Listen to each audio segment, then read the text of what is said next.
नमस्कार दोस्तों।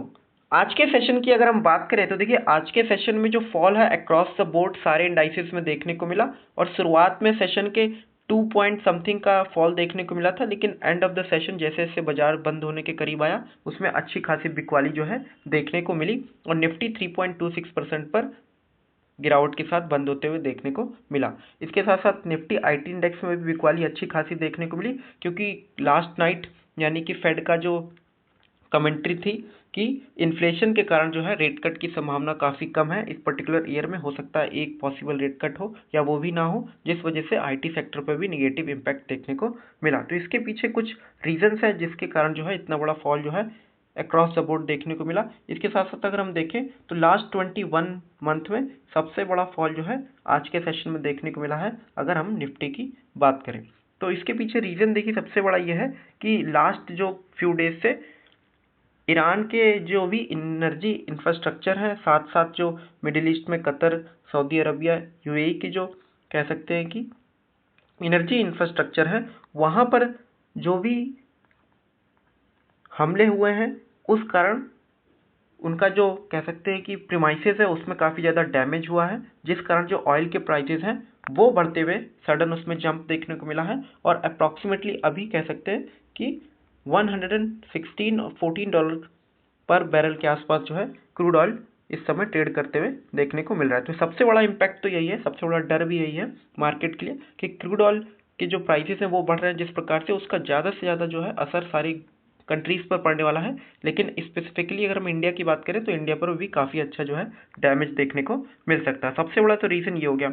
दूसरा रीज़न अगर हम देखें तो कल के सेशन में फेडरल रिजर्व के जो गवर्नर है उनका ये कहना था कि इन्फ्लेशन, क्योंकि जो मिडिल ईस्ट कन्फ्लिक्ट चल रहा है इसके कारण जो है आने वाले समय में बढ़ सकता है, जिस वजह से रेट कट की संभावना जो है बहुत ही कम नज़र आती है इस पर्टिकुलर कैलेंडर ईयर में। तो इसका भी जो इम्पैक्ट है वो देखने को मिला। तो ये भी एक कहीं ना कहीं कारण था जिस वजह से जो मार्केट है वो एंटिसिपेट करके चल रहा था और कहीं ना कहीं प्रॉब्लमेटिक सिचुएशन जो है आने वाले समय में देखने को मिल सकती है बिकॉज ऑफ ये कन्फ्लिक्ट। वहीं अगर हम देखें तो 10 ईयर का जो यूएस ट्रेजरी बॉन्ड्स हैं, यील्ड है, उसमें भी अच्छा खासा जंप देखने को मिला। तो ये संकेत दिखाता है कि जो रेट कट्स हैं उनकी संभावना तो काफ़ी कम है और इसके साथ साथ जो यूएस का डेट लेवल है वो भी जो है उस पर जो इंटरेस्ट उनको पे आउट करना है वो भी बढ़ते हुए देखने को मिलेगा, जिसका इम्पैक्ट जो है यूएस की इकॉनमी पे पड़ते हुए देखने को मिलेगा निगेटिवली, और वो इम्पैक्ट करेगा जितने भी कंज्यूमर मार्केट्स हैं उनको। तो ये कुछ ऐसे फैक्टर्स हैं जिनका जो मेन रोल है।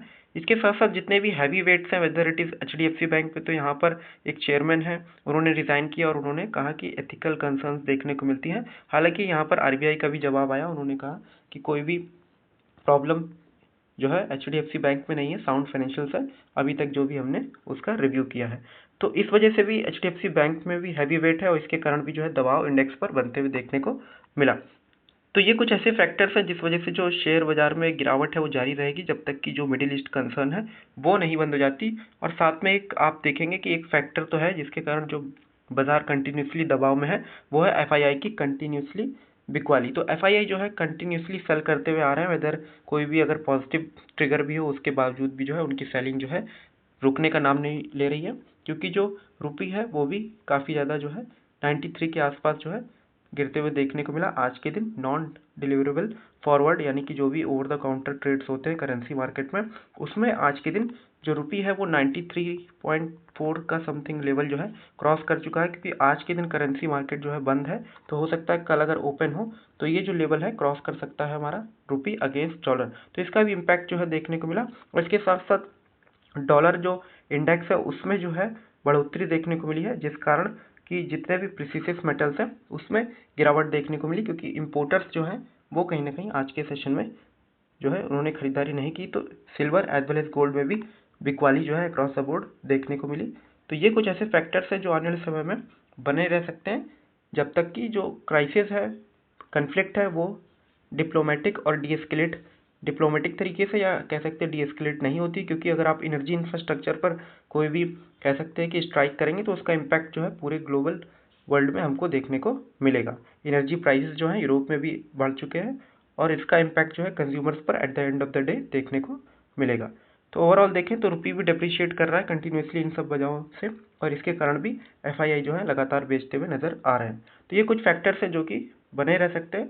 अब देखना ये होगा कि कब ये सिचुएशन जो है डीस्केलेट होती है ईरान एंड इजराइल वॉर की।